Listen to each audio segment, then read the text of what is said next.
Howdy, folks. Howdy, howdy, howdy. It's Monica and Tex. Well, not Tex. No, this isn't Tex. There's Tex. Am I there yet? Disco Ghost. You've got your Disco Ghost. I've got my Disco Lights back here. That's pretty cool. That's the karaoke machine.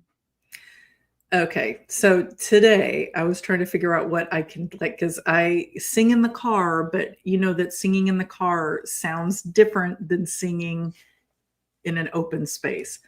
And I was standing in the middle of my bedroom going through karaoke songs on YouTube, trying to figure out what I can sing and don't sound like a cat, caught in a rocking chair. So we'll see. We'll see how that pans out. Well, Person, he's in chat. I mean, I don't mind singing with people, but singing solo. Well, you have to have that level of I don't give a damn. No, I know. Yeah. And generally I don't. Generally I don't, but. Well, you don't have to sing solo. I'll get up there with you anytime you want to get up there. Oh, I know. I'll sing high. I'll sing low. I was just trying to figure out I know what I think I can sing in the car. Okay. But then standing where your voice is, resonating farther out, it does not sound the same. Well, I only have 2 mics. So I thought you only had one. Okay. No, I got 2. Okay. It came with 2 mics. So. All right. Well, the instructions leave a lot to be desired. That'll be fun. Well, I went through. I mean, luckily, I'm not totally ignorant.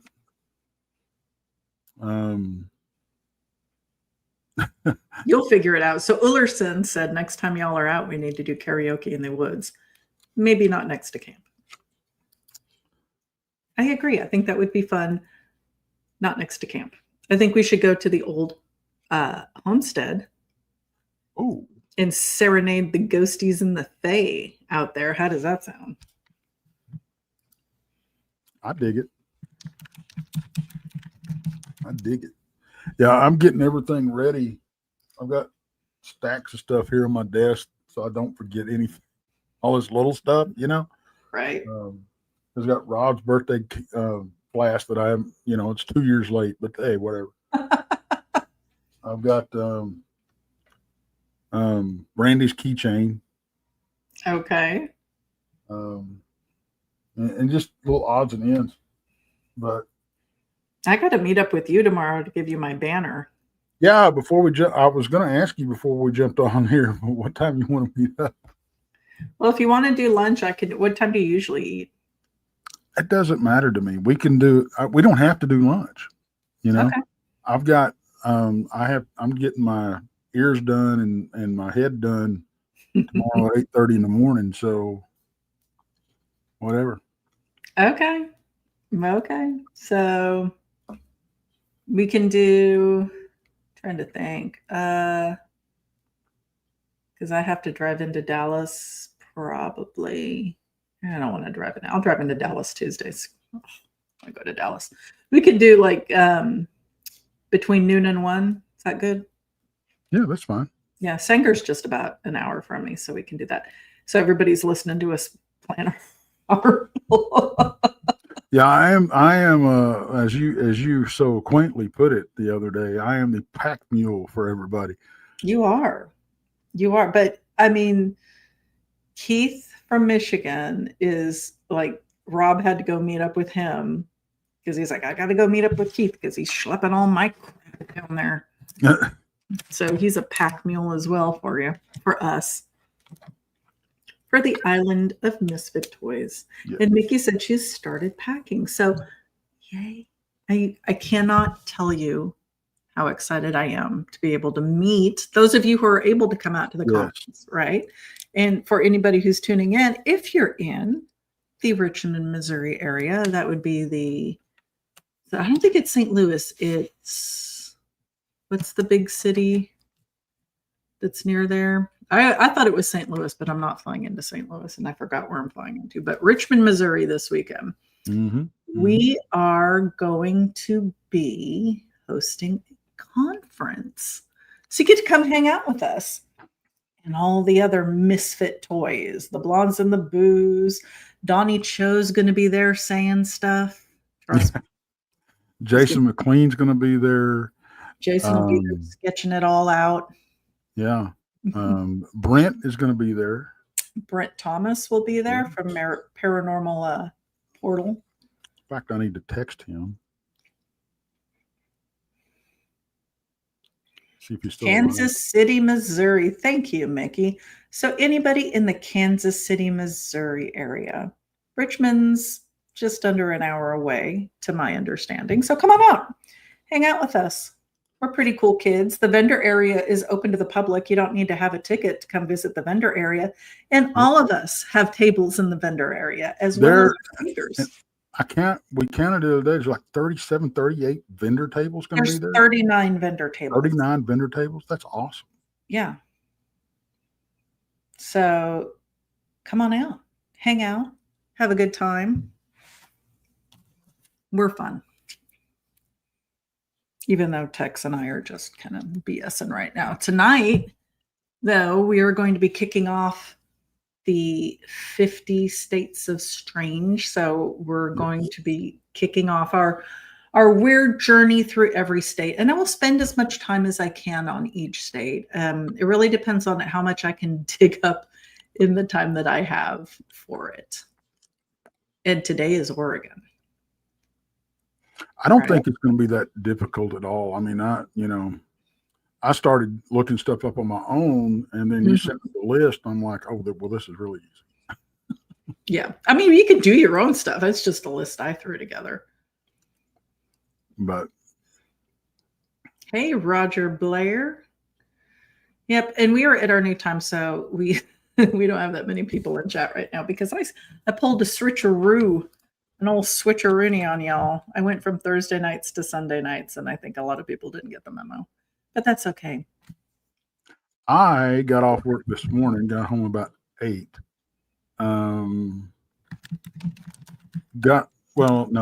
take that back. I got home about 9 and went to bed about 10. And then my wife had went, and my youngest daughter had went down to Galveston for the weekend, and they came back today, and then they woke me up about 12. It was before 12 because it was before the game started today. So I'm flopping my schedule. So we get out of here. I'm going to bed, and then we're going to get up. I'll get up in the morning and go get I have a hair appointment. The ear hair needs attention. Get my ears and my head done tomorrow. I really want you to do where it looks like they stick the lady products up your nose and it just rips all the hair out because people freak out. You know what? I think you just want me to be in pain is what the deal is. I'd just like to see somebody I know like freak out when somebody.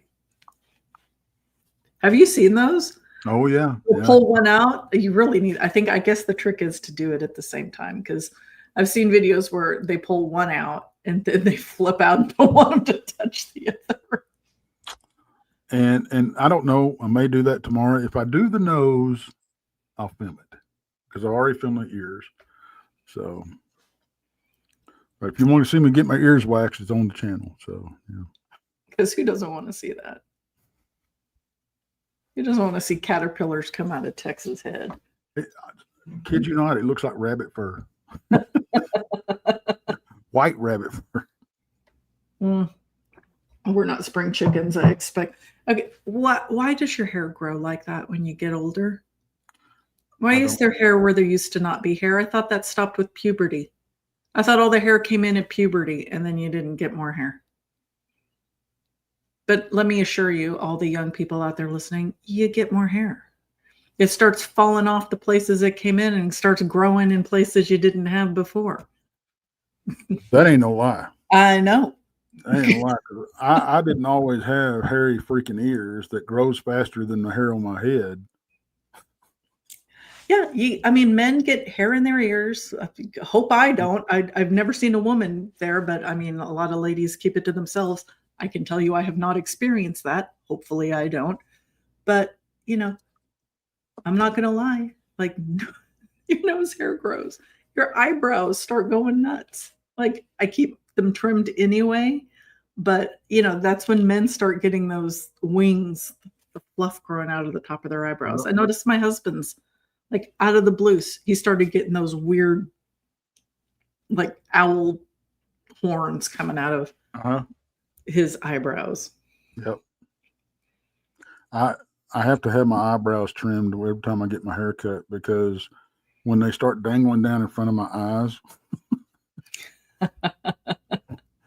It's time. It's time. Yeah. And I don't have thick eyebrows anyway, but they get long. But they get long. Yeah, that's it. I mean, I squeezed the hell out of mine in the 90s, so it is what it is now. But yeah, we real quick, we if y'all want to see it on Selena's channel, you know, Southern Belle Bigfoot, we ran the episode where we interviewed Dr. Meldrum. Okay. It was 1 month ago today. Wow. And it was a really good interview. I had met him, but I met Conference Meldrum. Wow. Right? And I'm going to tell you, there was a big difference between Conference Meldrum and sitting down and talking to Meldrum. I know. Yeah, I know. And it was. I was so glad. I mean, and I know this isn't. She wasn't the last that I know of, but she was among the last interviews that he did. Mm-hmm. So, and he's going to be missed. He's going to be missed. Certainly. I mean, he was a big name in the Bigfoot research. And I remember when he came jogging on the scene ages ago. And he's always a really very nice and personable guy. He had a wicked sense of humor. Like, yeah. When his sense of humor came out, it was hilarious.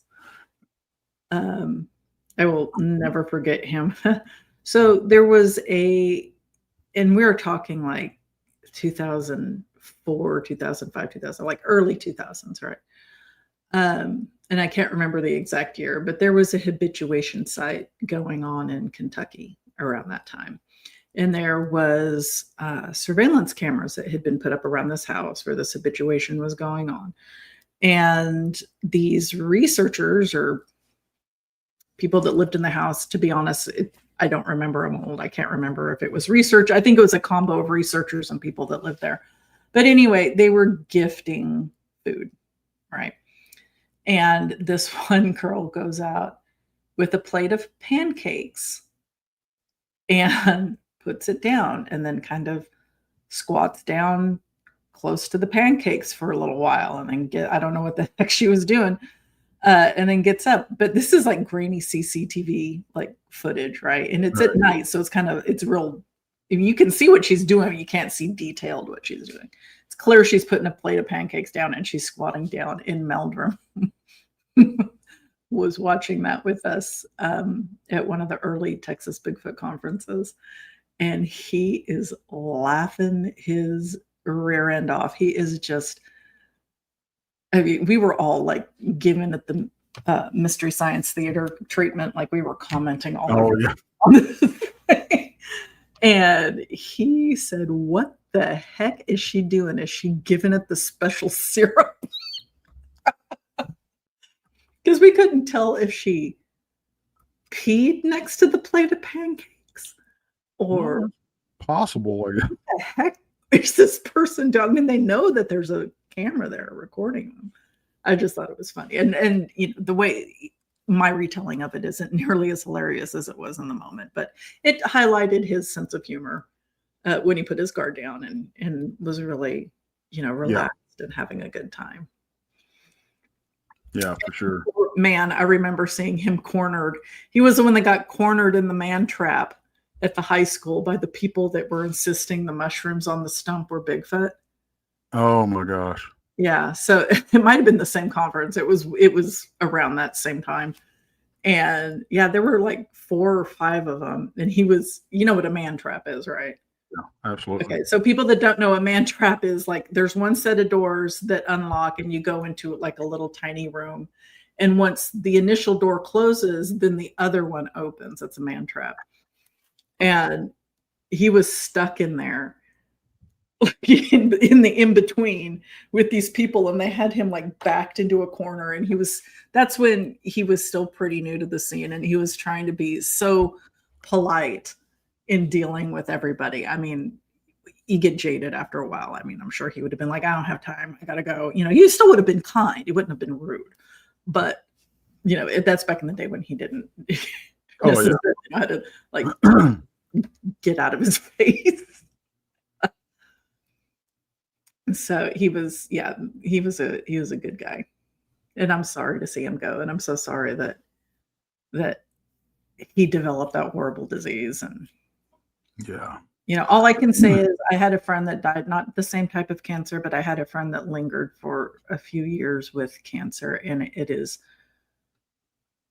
so devastating to see people waste away with that. And it sounds counterintuitive, but people that pass quickly from it are lucky. They don't have to endure the torture. My friend had you're right. For years.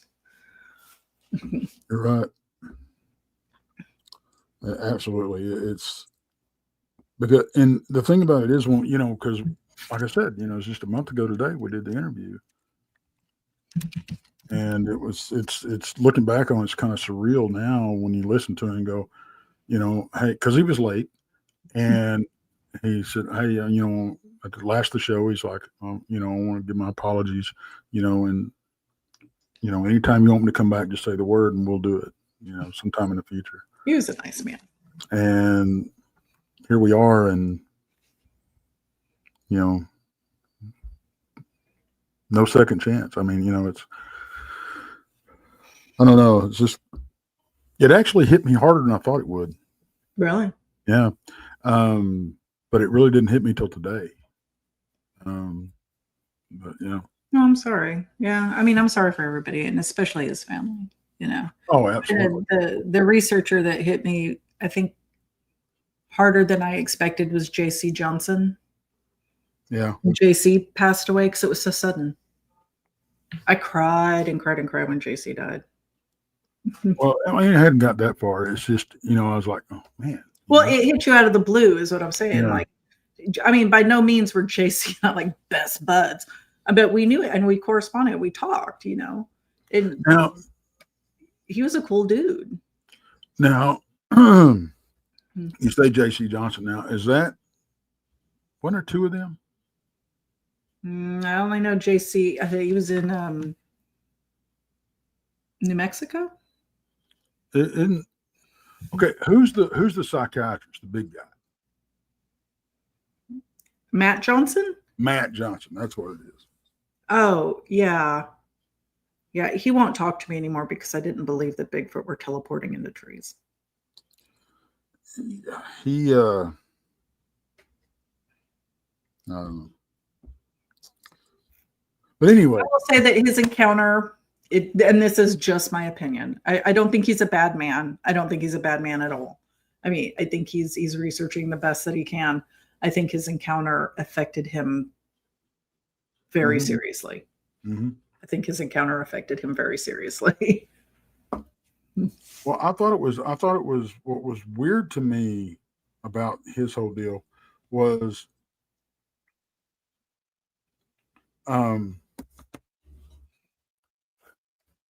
being a psychiatrist. Yeah.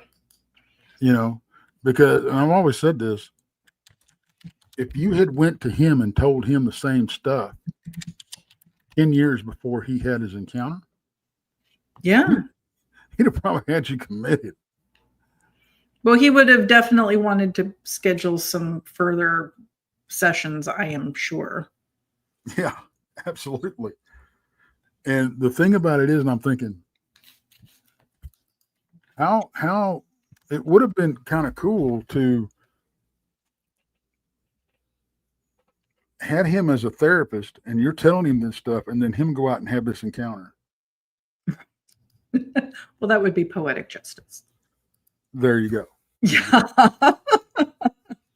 But what's interesting, if we're talking about Dr. Johnson, is his encounter was in Oregon. It was at the Oregon Caves National Monument near Grants Pass. And that's one of the places Chris and I were looking at, like buying a house, was Grants Pass. Oh, nice. Yeah. Nice. So, I mean, it's all tying in very nicely to our show tonight, Tex. Right. Yeah. So Tex and I each picked from a smorgasbord of mythology, legends, folklore, ghost stories, you name it, coming out of the state of Oregon. We had our pick, and we picked a few. We did. And I've got a really good one that I'm going to save for last, because I think we're going to be able to chew on that one for a long time, because it is messed up, in my opinion. It is messed up, in my opinion. So just as a reminder, we're doing all 50 states, y'all. Like, we're going to cover, what we can. Obviously, can't cover everything from all 50 states. But if you live in a state and you want us to talk about some local folklore, some local legend that maybe isn't as well known, I love those. I love those. I want to hear all about the small town local things that don't get a lot of attention, because as we all know, Monica loves mythology. Monica loves folklore specifically. I like hearing about haunted locations. I like hearing about why they're haunted, the ghosts that inhabit them. So shoot me an email if you would like us to cover specific things in your state. My email is opw for Our Paranormal World. So opw.monica@gmail.com. So shoot me an email telling me all about the cool, strange, and little known things in your state, and Tex and I'll talk about them on one of the future shows when we cover your state. Sounds good. Right, Tex? Absolutely. Sweet. Do you want to start it off? What did you pick? What topics did you pick? I picked, there's it's called a Wallowa lake monster. Sweet. Was one of them I picked. And the other one is the Witch of Malheur Butte. Okay. And this website I went to has got freaking pop-ups all over it. So this started back in I didn't realize it was this old, but the first written detailing encounter took place November 5th, 1885. Awesome. Yeah, and it's a local legend among the Nez Perce tribe. Nez Perce. Yeah. And when the Nez Perce and the Blackfeet were at war, the daughter of the Nez Perce chief fell in love with the son of the Blackfoot chief. And one night, the couple took a canoe from the Nez Perce camp and rowed out on the lake. So eventually, the tribes realized what was happening, and they set out after them. Well, then the legend has it that the monster then came up out of the lake and attacked them, killing them all. To this day, the Nez Perce do not venture out onto the lake. Wow. So this was an article that was written in the local Wallowa Chieftain newspaper, and this next encounter. Mm-hmm. The article came out November 5th, 1885. A prospector who refused to give his name was coming down from the south end of the lake It says on last Friday evening in a skiff shortly after dusk. When about midway up the lake, he saw an animal about 50 yards to the right of the boat rear its head and neck up out of the water 10 or 12 feet. But after he saw it, it immediately died. As soon as the creature saw him, he immediately died. Right. Okay. So he stopped rowing and was looking around. And when it raised its head about the same distance to the left this time, it let out a low bellow, something like almost like a cow. It also brought its body up to the surface, and the prospector was he thought it was about 100 feet in length. The monster glided along in sight for several hundred yards, but it was too dark to see the animal distinctly, but it seemed to have a large flat head, something like that of a hippopotamus, and its neck, which was about 10 feet in length, was as big around as a man's body. Oh my gosh. It's Oregon's Loch Ness. Now, man, I don't know. I got something going on here. Now, now this next story, the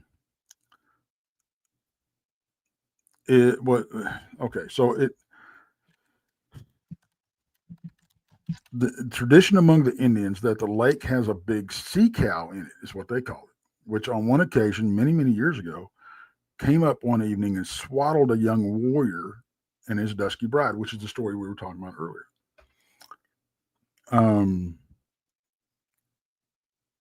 So the lake has been sounded, and this is a deep lake, 270 feet deep. That's deep for a lake. That's really deep. Not quite as deep as Crater Lake.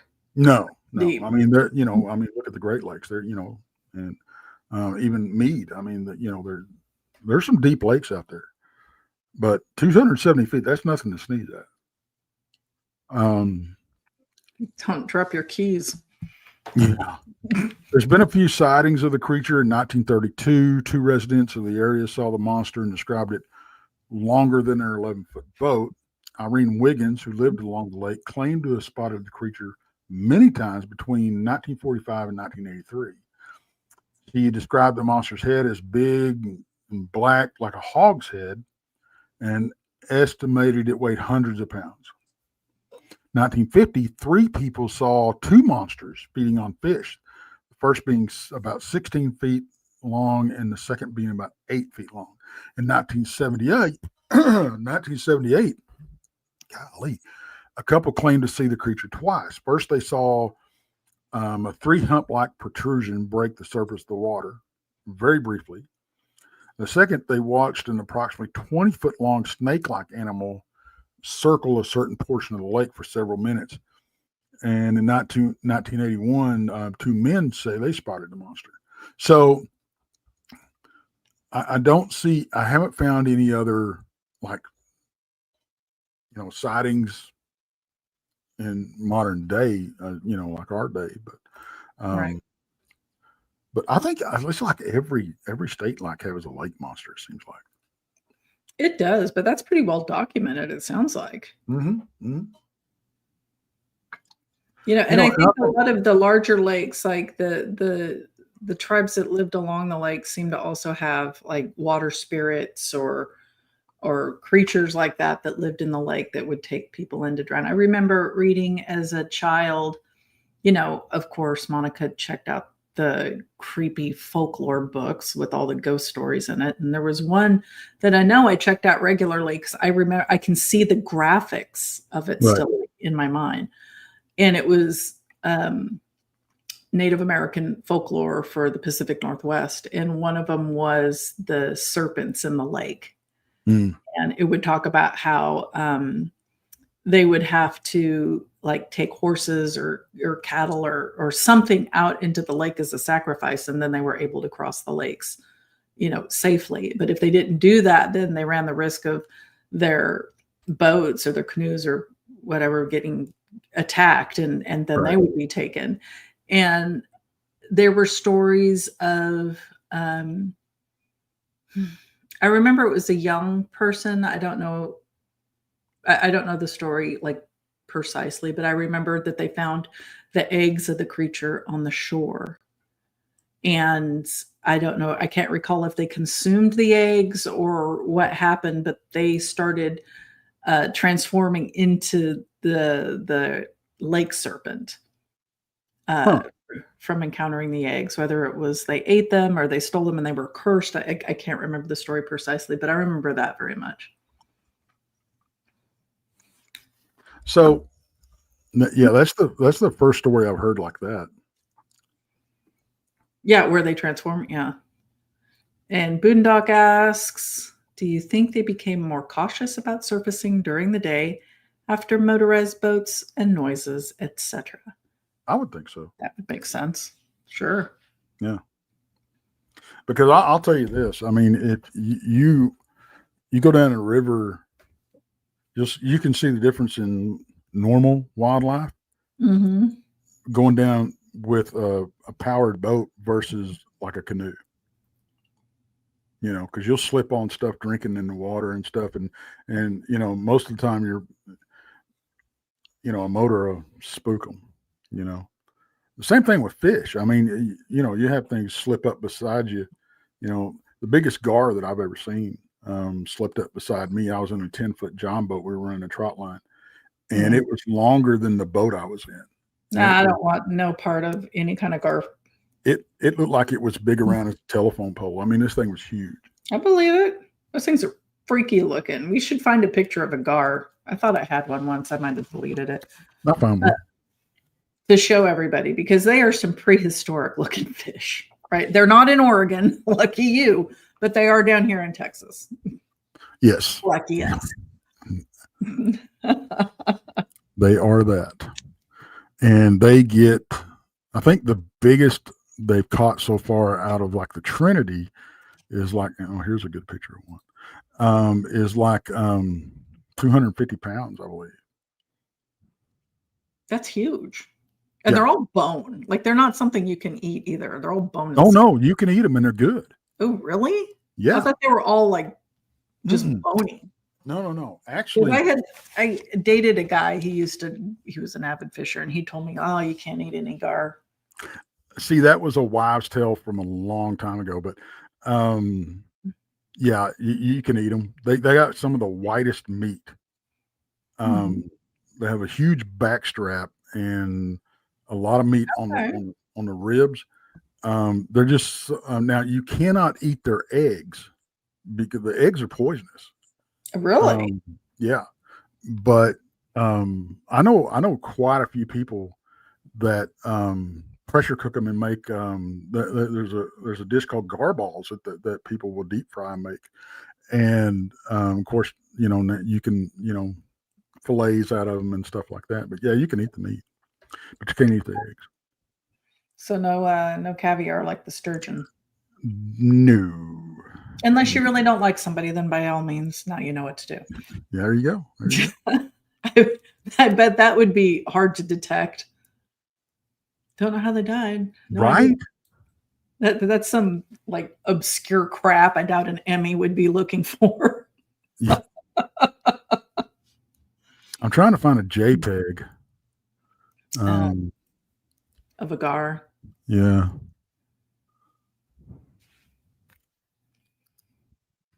Cryptid Crossroads says they think the Trinity record is 8 foot 2 inches. Yeah, no. No. So cannot find a JPEG that will.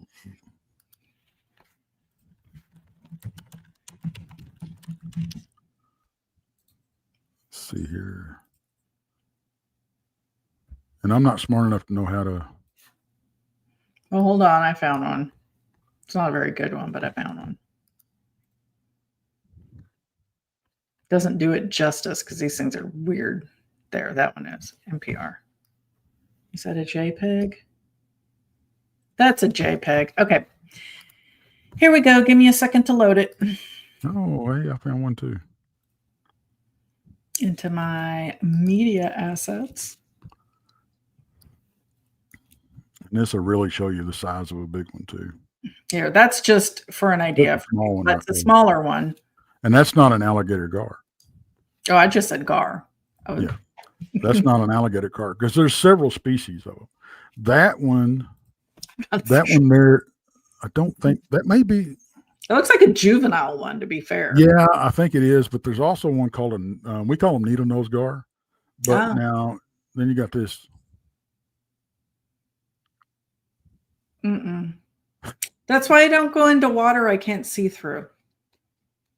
That, and I'm not kidding, that when I heard about them and I saw them when I first moved here, I wouldn't get in the lakes.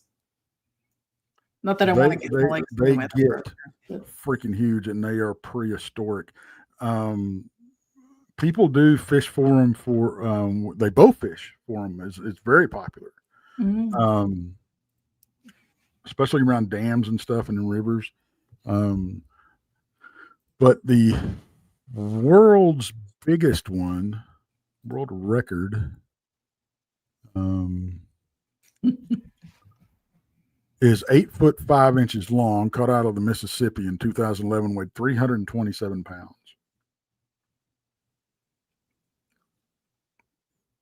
That's big. That's big, y'all. It's bigger than me. I don't want anything to do with it. That's why I don't get into dark water. But that is a Texas lake monster.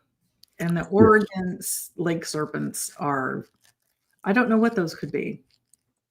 The biggest one out of, according to this, now I think this has been, well, no, this was 2024. It was near Huntsville. It was caught in a Trinity River. This is the largest one in the Trinity River. Was 90.5 inches long and weighed 251 pounds.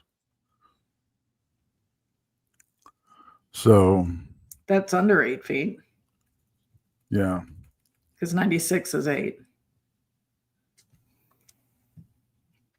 But that's still big. Yeah. And there's okay, so the biggest one in Texas weighed 283 pounds.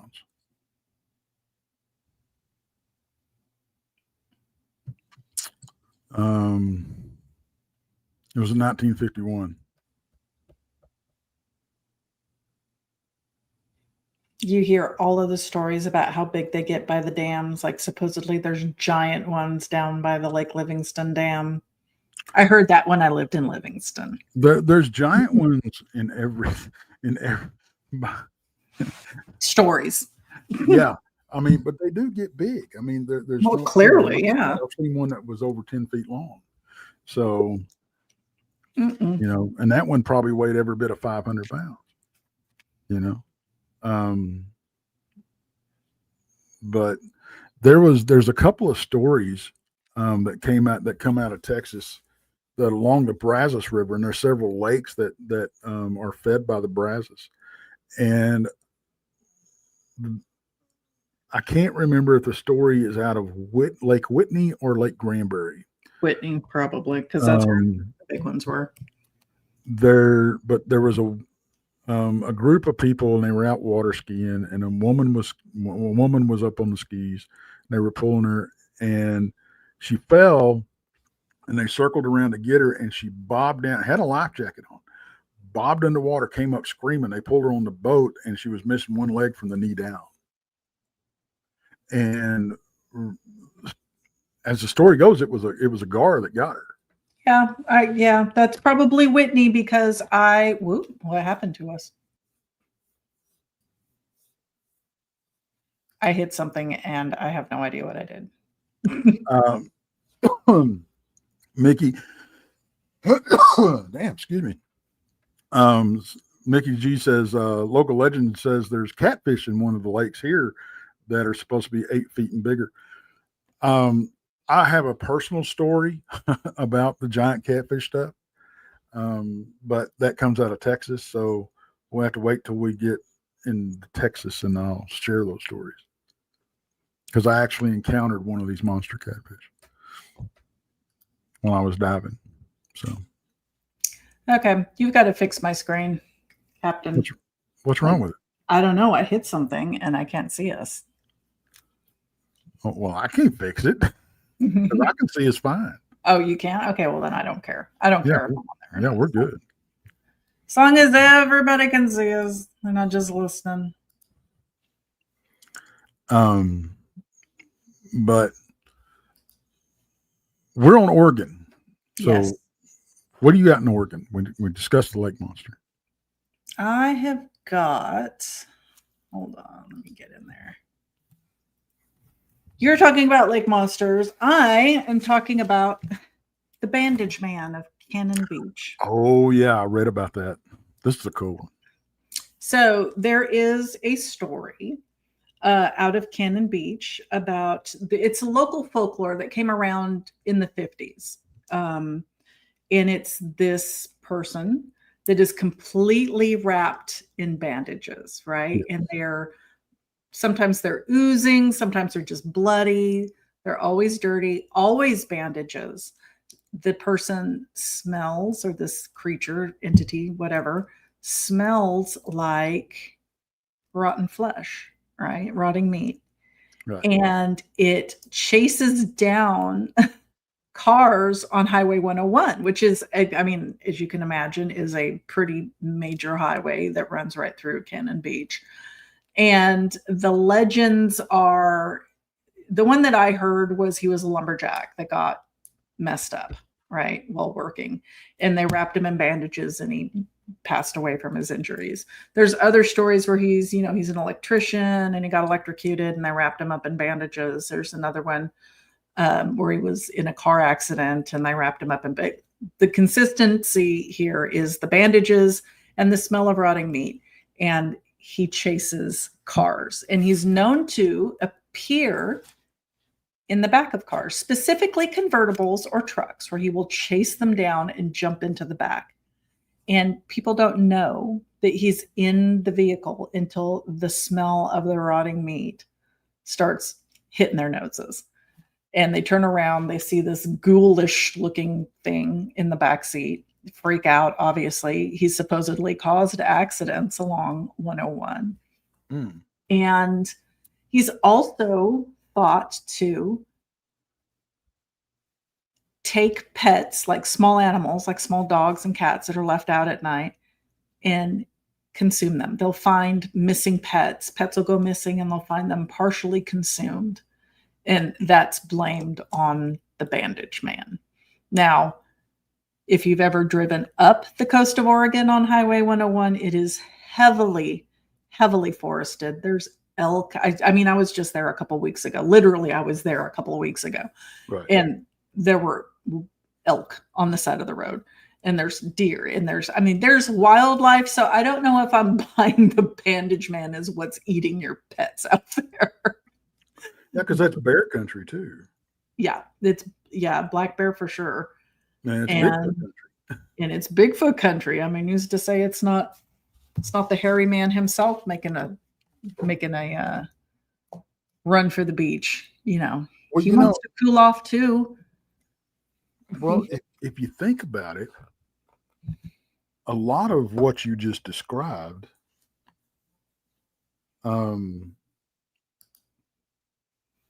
could coincide with the Bigfoot. The smell, the speed of which this thing's moving. I mean, it's jumping into cars and stuff. Now, I would think if a Bigfoot jumped in the back of your truck or in the back seat of your convertible, you'd know it. You would think, right? But yeah, I mean, a lot of the locals will say, "Oh, he was just dreamed up to like give the tourists a good ghost story," right? Which, of course, that's possible. But he is a pretty enduring local legend out there in Cannon Beach. Now, I don't think that, because he did start in the 50s, like I said, the story started popping up in the 50s. And I don't think that newer residents are hearing of him Like, I think he's starting to fade into the background. But when I was driving up the coast with my husband and we were going through all these towns, because they're spooky. I mean, they're dark, they're misty, and it made me think up this series that we're doing. And I wanted to start with Oregon because I was just there. I can see where you could get a little ghost story hook and really get the tourists going with it. Oh yeah, absolutely.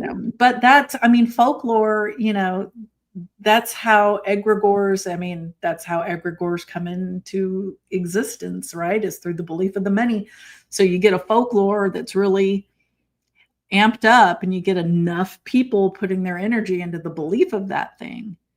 It's going to pop up in reality. Where does the term egregore come from? Do you know? No idea.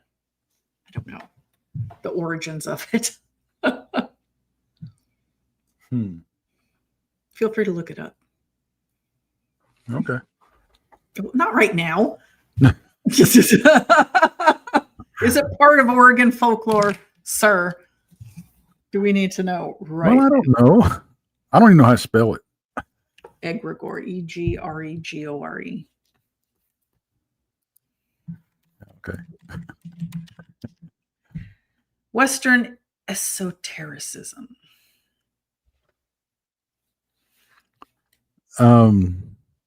Greek. Kind of what I was thinking. Shocking. I figured it was Latin or something old like that. So describe a collective thought form or psychic entity. Yep. That is created by shared focus and emotions of a group or of individuals. Ooh. Yeah. So you get enough people believing in something, it's believed that it could manifest into reality. So could you imagine driving? I don't know if you've ever been up the Oregon coast. So imagine. I have not. It's dark. It's a 2-lane highway. Most of 101 up in there going through Cannon Beach. And there's trees that come, within a few feet of the road. They're huge. It's misty. And it's like when you get into the canopy, it gets very dark. And you're just driving along, enjoying the lovely scenery. When there's a bloody bandaged man on the side of the road that starts chasing your car. That would suck a lot. Well, I'll tell you this, Oregon's got a lot of serial killers. Well, I believe it. A lot. A lot. Oh my gosh.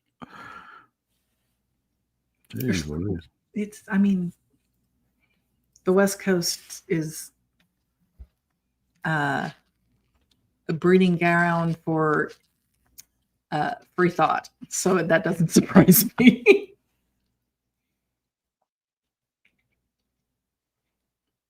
What are you looking up? It's your turn. Well, I was looking up Oregon serial killers. Because we can do a show, one of your shows on Oregon serial killers. Because yeah. Because why not? Why not? So the witch of Malheur Butte. Now, Malheur Butte is an extinct volcano, and it's in Malheur County. Supposedly, it's between 20 and 15. It was alive or whatever, active, I guess, between 20 and 15 million years ago. It's the region. It's north central Washington to. The region is from north central Washington to northeastern California, down through there. There's a lot of basalt lava floods that covered the thousands of square miles over there. And that's evidently that's what created a lot of the lakes and the swamps and all this kind of stuff. So, but the witch of Malheur Butte refers to a local legend and alleged haunting surrounding the butte. Like I said, it's an extinct volcano in Ontario, Oregon, where it's believed witches once practiced dark magic. Stories claim covens used the butte for rituals, and that shadowy creatures or imps appear there at night. Ooh, Ooh, spooky. yeah. I don't want to see imps at night. I don't want to see imps in the daytime. No, I wouldn't know. I wouldn't know an imp if it bit me on the ass. You know it bit you on the ass. You would know the imp if it bit you on the ass. I know what a gimp is. I'm not sure I know what an imp is. Stories claim covens used the butte for rituals and that shadow creatures and imps. Blah blah blah. Yeah. While Malheur Butte is recognized as a geological landmark, these are tales of the supernatural associated with the area. The legend, witchcraft and dark magic. The core of the legend is that it served as a site for the witches and the covens, and to hold secret meetings and practice their dark magic. Supernatural inhabitants. The imps and shadowy figures chase away visitors, and also there's rumored to be a portal to hell. Yes. So if I'm able to get you out there, you're going to want to go explore that butte. Damn Skippy. You're dang gimpy.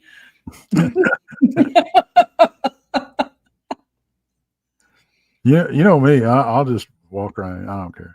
I know you will. I mean, and I'll be fair. Like if I hear something weird, I have been known to just walk straight towards it. Well, I mean, that's how you find out. And you don't get cool stories by not getting in the car with the weird dude. All right, I'm just saying. Now this is cool. Boise City Ghost Hunters on their website talks about this, and Boise City, Oregon. Yeah. So evidently there was from Oregon to this is hailing Satan in the geothermal hills from Oregon to hell. Demonic portals, witches, covens, and human sacrifice at Malheur Butte. So it's an area. It's a volcanic area located off the highway, off of Highway 20, close to the banks of the Malheur River. Butte stands about 500 feet above ground. It's a distinctive landmark. During the 1840s, this natural site of wonder was known as Kennedy Butte and was home to several native tribes. The butte was used as a navigational aid and served as a vantage point, monitoring incoming wagon trains in the surrounding hot springs. Yeah. It's not a dead volcano.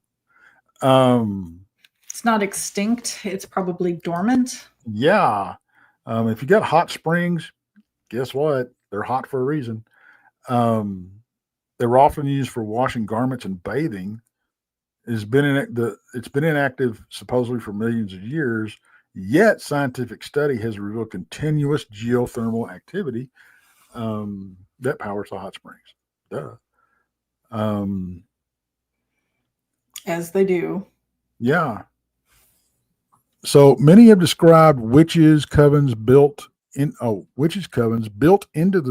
the cave sides and suspect the very darkest practices have taken place there. And is this in Eastern Oregon? Where is this?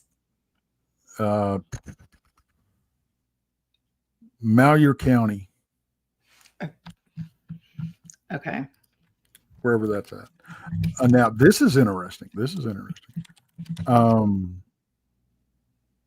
have been rumors of human sacrifice and satanic rituals at the location. Many described which come built in the caves. Perhaps this would explain the continual discovery of human bones that are unearthed there. Oh, man. It is, in fact, the site is also known for the meeting place. Here we go down a rabbit hole for clandestine and highest secret societies. Of course. Yes, that is in Eastern. It's on the border with Idaho, which is where Boise comes in. So many hikers and outdoor enthusiasts have reported suffering distress when sighting dark, demonic, imp-like shadowy creatures, which they described as resembling a mutated demonic hounds. Okay, we need to go there. I'm not a fan. We may be talking about a Dogman situation. Right. I'm typically not a fan of Eastern Oregon and Washington, but we'll give it a go. So campers have told of inhuman growls and disembodied voices heard around their tents during the night. Tents have been violently and physically dragged across the grounds with the occupants inside them. Spontaneous fires, which literally ignite before people's eyes, have caused many to leave early, along with starting up from nothing, accompanied by the sensation of being chased or preyed upon, feeling spiritually attacked by dark forces. All right. Yeah, that's cool. Makes me want to go. We should. I mean, I've been trying to get you to go out to the West Coast. Well, and I want to go. That's for a while. Like, we need to. I mean, I used to plan trips for groups of people to do just this, like exactly what I'm trying to get you to do. Go out and research in new areas. Yeah. We went to Colorado, Northern California, up to Washington. It'd be cool to take you to Oregon. Oh, Cryptical Crossroads is going to be at the conference and going to do some lives and shorts at the Crossing Realms conference. Fantastic. Very cool. I'm telling you, if I can get them, I'm going to get name tags, and you're going to have to put your name and your YouTube. Well, now somebody is showing up with name tags. Oh, okay. One of our listeners is indeed showing up with name tags. So awesome. We will know who each other are. Right. So I need to wear one that says, I need to wear one that says Texas Front Porch. Huh? I need to wear one that says Texas Front Porch. Well, like, yeah, nobody will know who you are. You're not going to stand out at all. Well, trust me, you won't have any problem picking me out of the crowd because I'm going to be wearing my shirts. Yeah. So did you check your email before you came on? And Amy Creel are bringing name tags. There you go. Well, that's it. Okay. I knew it was one of the listeners. I couldn't remember who. Thank you, Amy. But did you check your email before you came on? Because I sent you a quick video. It's about a 4-minute video. And it is some crazy laughing howls on the Umatilla reservation. I know I'm butchering that pronunciation, so I apologize. And it sounds kind of like coyotes because, I mean, we've been in the woods. We've heard the cackling that they can do, right, when they get excited. But this sounds like one. It doesn't sound like a pack. And as the video goes on, you definitely hear some creepy vocalizations. Well, yeah. I've got it brought up. Do we want to? Dex, you could put Charlie Daniels on your name tag. That's what Boo said. I love it. Are we going to bring this up and play it? What are we going to do here? I don't know if we can. I don't know if I'm going to get a copyright strike because it's not original. But I had wanted you to hear it. So there, I encourage everybody. It's a Reddit thread, so don't come at me. But there was somebody who was on the Umatilla reservation. Mm-hmm. And he was out walking. I think he was walking home or he was walking his dog. I can't remember which. And he starts hearing this it sounded like hyena laughing off in the woods. And he is talking about it. He goes, I've been on the reservation my whole life. And he goes, there's coyotes and fox and all that.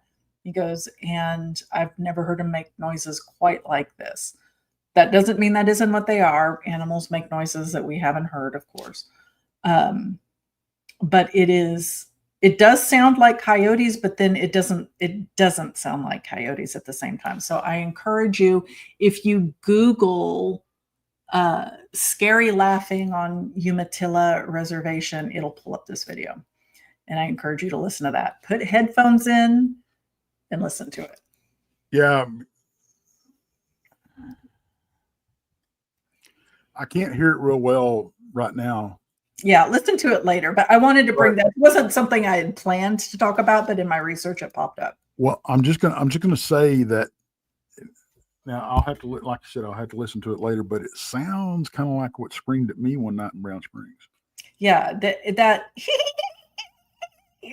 that. Well, no, I wasn't hearing that, but it was when it got real loud. It kind of sounded like it, but I don't know. Yeah, I'll have to give it a listen. Yeah, I mean, it set him on edge, and he was like, "Dude, I have not heard that before, and I lived here my whole life." And he's not young. I mean, he's not old, but he's like 30s probably. But it's interesting, so I encourage everybody to go check that out. But that was not something I had planned to talk about. But as an aside, because we're talking about Eastern Oregon, and that is the Umatilla. I'm trying to say it like it's Spanish.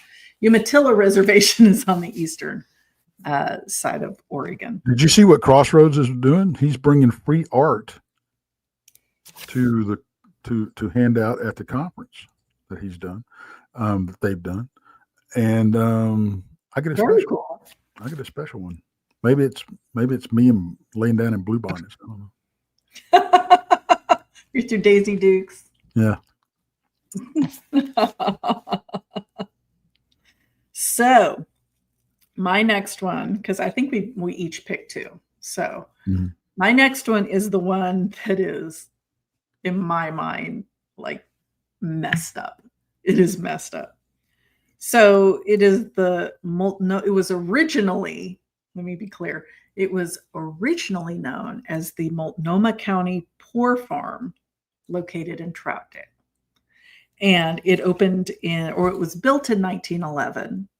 And as a poor farm back in the day, it housed, it was part hospital, it was part work farm, it was part asylum, had a graveyard on premises.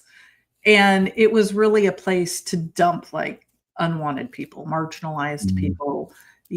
If you had any kind of disability, unfortunately, there was a high likelihood you would land in a place like this. You wanted to get rid of your wife. Yeah, you want to get rid of your wife. She's hysterical. So she had her monthly episode, and I just don't want to deal with it anymore. So off to the asylum she goes. Yep. Feel free to give her shock therapy. Yeah. You can't do that anymore. Well, I mean, I'm happy that they don't do lobotomies. And you know what? And it hadn't been that long since they quit doing them. Oh yeah, I know. Yeah, I know. And you're awake while they do them. Like, no. Anyway, I don't want to get sidetracked with lobotomies because I will. But as you can imagine, in any place like this, poor conditions. The staff, I'm sure, the ones that care are overworked and underpaid, and I'm sure they do everything they can.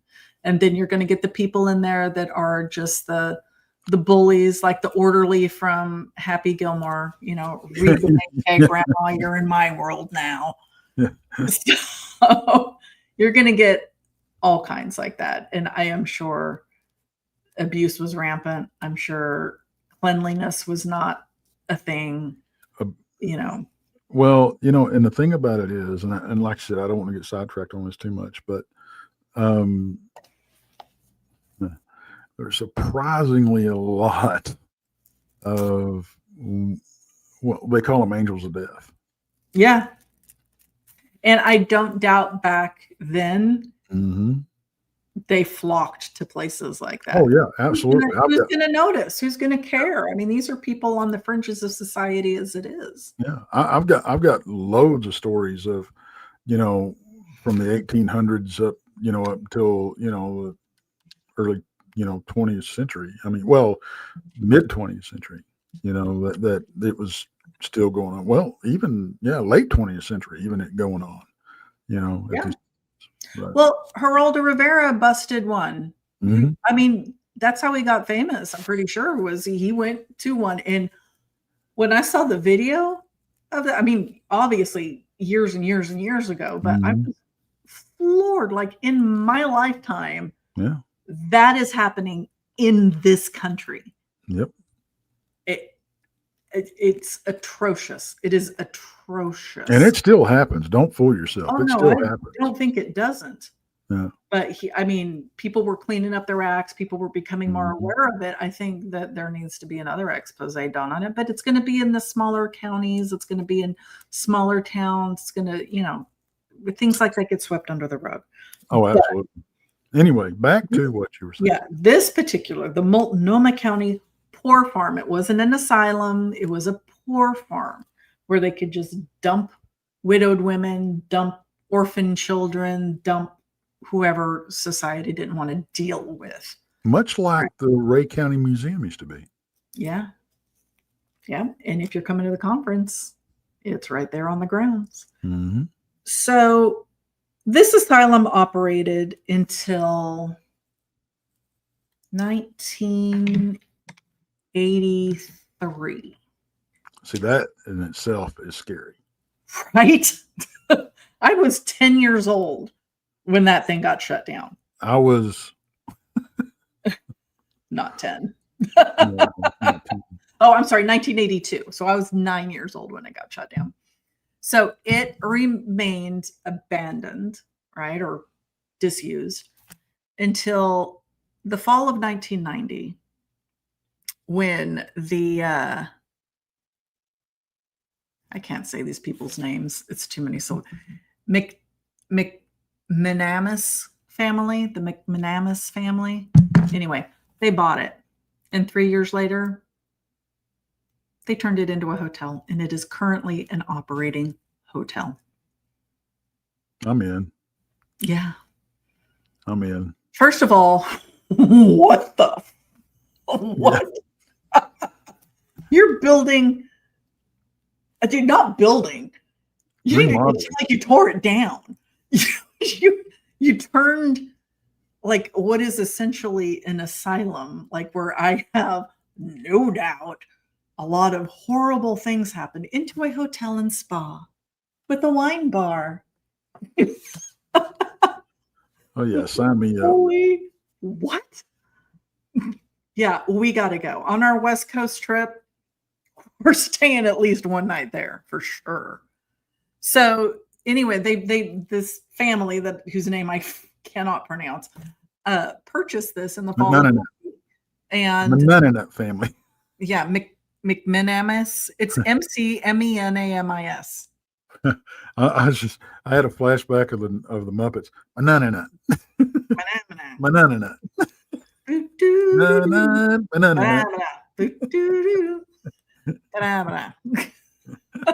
I get that in my head, but I go phenomenon. Oh yeah. Phenomenon. So anyway, they spent 3 years updating and renovating and doing all that. But anyway, yeah, they opened it up as a hotel in 1993. And yeah, it's haunted. Like it's haunted. People report like things grabbing their ankles in the middle of the night. They hear children crying out by the wine bar, because what goes with wine better than children's tears? Wine. Yeah, well, you got to wine at the wine bar, I mean, yeah. Hey, why not? And there have been reports of people waking up with elderly women standing over their bed staring at them. So that place is haunted AF. So if you really, well, I mean, there's a graveyard there. What do you think they moved all the graves? No, I don't think so. Well, number one, they probably couldn't find all of them. Probably not. I'm sure there were quite a Because few.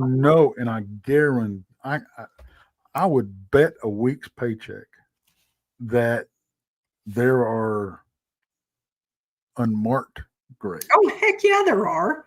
Heck yes, there are. So, yeah.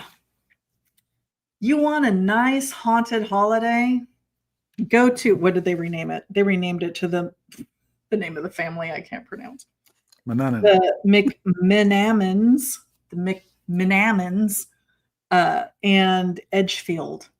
It's McMenamins Edgefield Hotel and Resort. So just look up the Multnomah County Poor Farm. It'll give you the whole history. You'll find the hotel. Book it there. So if you are interested in listening to children crying while you're enjoying your Pinot Noir and having old ladies scare the shit out of you in the middle of the night, standing over you, if you would love to have a clammy hand clamped around your ankle, book there. Because what could go wrong? Opening a hotel on the site like that. Well, no, I didn't know, Castro. I didn't know that was you. Well, I saw him say it earlier in the chat. I didn't. We got everybody singing the Muppet song. Yeah. Or the Sesame Street song. That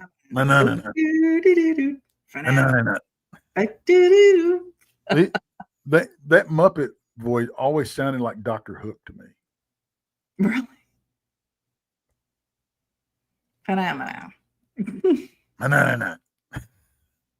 Yes, I have, Jason. Yes, I have. I heard it on the radio. I'm not going to put that on the screen, but yeah, I heard that on the radio when it was a new song. The Richard song. Yeah. The Richard Johnson song. Yeah, there you go. The duck song. Here we go. Wrong song. Boondock Mojo says there's a 1967 doc about the Massachusetts hospital for the criminally insane called the Tittycut Follies. Of course it is. They're criminally insane, and that's what they do. The video was locked in a safe for over 20 years. It's horrific. Check it out, my true crime folks, or people that just want to be That's a horrific thing. Oh, sure. The state that people are in is just, bad. Jason said the duck song, my bad. Well, let me tell you, Jason, your original title, there is a song with that name, and I have heard it. Yeah. Yep. So that's mine. So Tex and I are going to plan our West Coast jaunt. I'm dragging him to Oregon, apparently. We're going to go stay on a haunted butte. Then we're going to go over to the Poor Farm where not criminally, but where the unfortunate people were kept and probably stopped existing at. That they decided it would be an awesome idea if they put a hotel and spa in the same building. Well, I think it's a pretty awesome idea. Well, I mean, we do, but the normals probably are freaked out by it if they figure out. Yeah. The normies. You're freaking out the streets. Calm down, Egon. You're freaking out the streets. So that has now made it on my bucket list. What's the name of that hotel in California?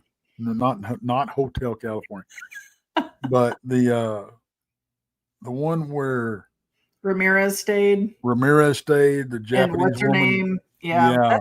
That's down on in the Bowery. It's not a good neighborhood. No, but I can't remember what it's called. Is it Sydney or no? It's But anyway, that's on my You're gonna bucket make me list. lie. I can't remember. I see it. I see the exterior, Yeah. and I can't remember the name of it because I'm old and my memory slips. You know. JoJo says most psychiatrists are nuts. Yeah, well,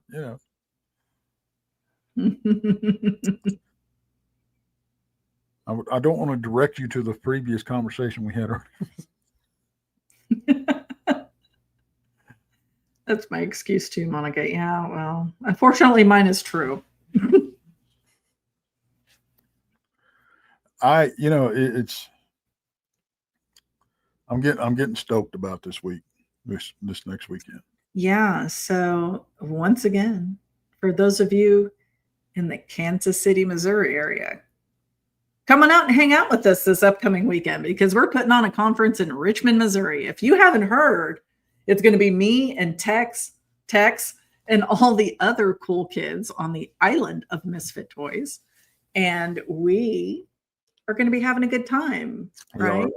Thursday night is, if you're in town, I guess you can come on out, and you got to be a ticket holder, but you can come on out and party with us at the ranch. And then Friday night is our meet and greet where you get to hang out with us and the speakers and see a cool film and listen to somebody talk for the first time.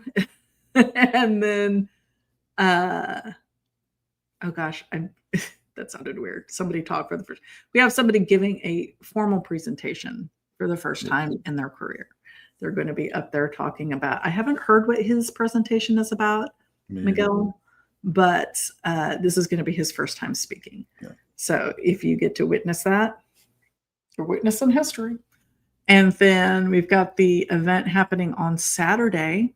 And we've got all the vendor tables that are going to be actually outside of the venue. So you don't need to be a ticket holder to come hang out at the vendor tables. Nope. You can buy some cool things. All of our speakers will be out there, so you'll have access to them when they're not giving their presentations, as well as all of us. We'll all be out there. Yeah, we all have a table, and we all have a table, and we have, like I said, other vendors, local vendors. We have all special guests.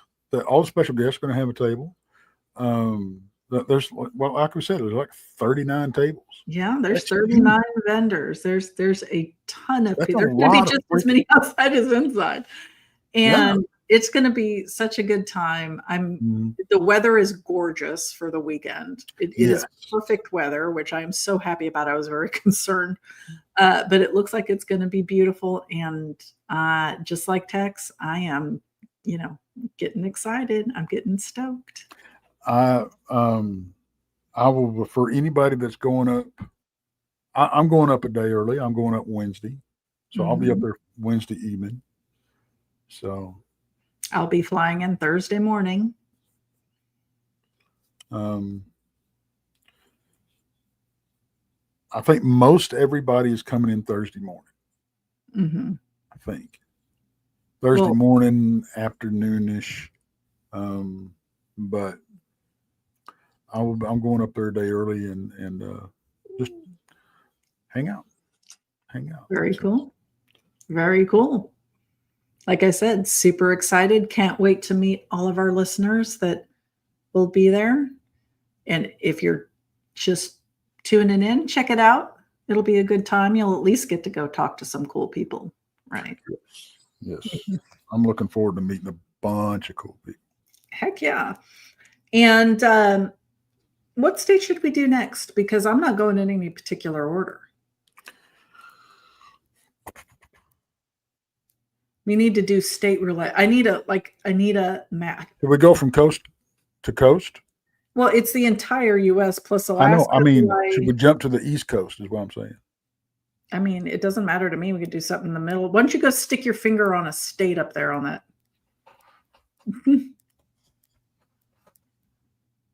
I'm not wearing pants. Of course you're not. Why would you be? Turn your camera off and grab the photo.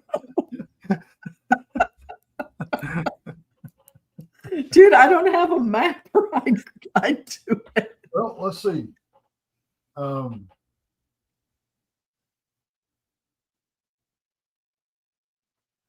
Do you have a dart? That's glass. It could be plastic. I don't know. Oh, let's do a hard one. Let's do Rhode Island or Delaware. One of those. Pick one. Which one? Rhode Island. Rhode Island. Okay. Next week is Rhode Island, everybody. I'll send you the list for Rhode Island. I have the list pre-done for every single state. You're on the ball, ain't you? I don't want to be caught like with your pants down? With nothing. Yeah, with no pants on. I don't want to be caught with no pants on. So next week, we're going to be talking about all the spooky things, legends, folklore, ghost stories, hauntings, you name it. We'll talk about it for Rhode Island. Is that the smallest state? Yes. Yeah. So I'm sure there's going to be just a boatload of information for Rhode Island. Well, I said we do a hard one. It's not hard. It's just not a lot. I'll send you Rhode Island. All right. Okay. Everybody good? Tex and I are going to check out because I need to go to sleep. I don't know what. I think Tex, are you going to sleep now or are you just going to sleep tonight? Yeah. And then we're going to meet tomorrow between noon and 1 so I can hand him my banner for the conference. And this is the last show. For me.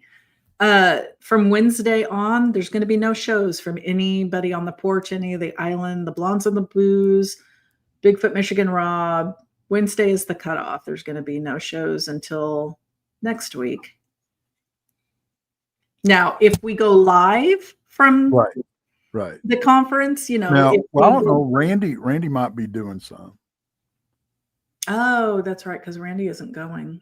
Yeah, I know, and I hate that. I don't get the joy of experiencing Randy's grumpiness in person. With his tinfoil hat, he looks like a Hershey's Kiss when he puts it on. I know, right? So anyway, keep posted, hit the subscribe, hit the bell so you know when we do go live. Yes. Because as the conference is going on, I'm sure each of us at one point will be popping on with at least a short live. Yeah. Or we'll upload short videos. Yeah. Just to keep you all entertained. So Rhode Island next week. Tonight, Tex and I are going to sleep, and we'll see you in a couple of weeks. Well, we'll hope to see you in Richmond, Missouri, but I'll see you tomorrow night on the porch, and then Tuesday night, me and you will see them. For my show, sir. For my show.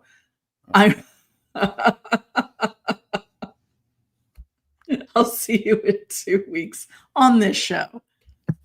Y'all have a good night. Bye. Are you ready to see what lies beneath the ever-thinning veil of the unknown?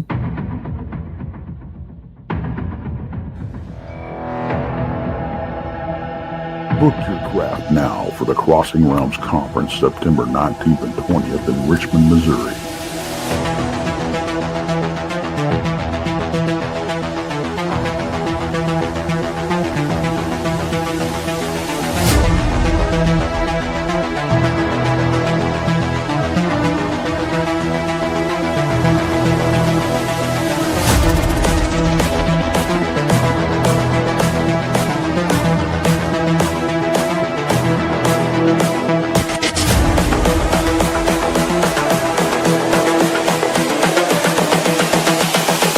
This is the future. This unprecedented experience allows you to not only hear and interact with a cornucopia of highly respected researchers, scientists, and experiencers, it will shake the very foundations of your reality. You will lay witness to some of the best evidence collected in decades. This is the future. Be a part of history in the making. Get your tickets now at eventbrite.com. The Crossing Realms Conference, where the paranormal becomes normal.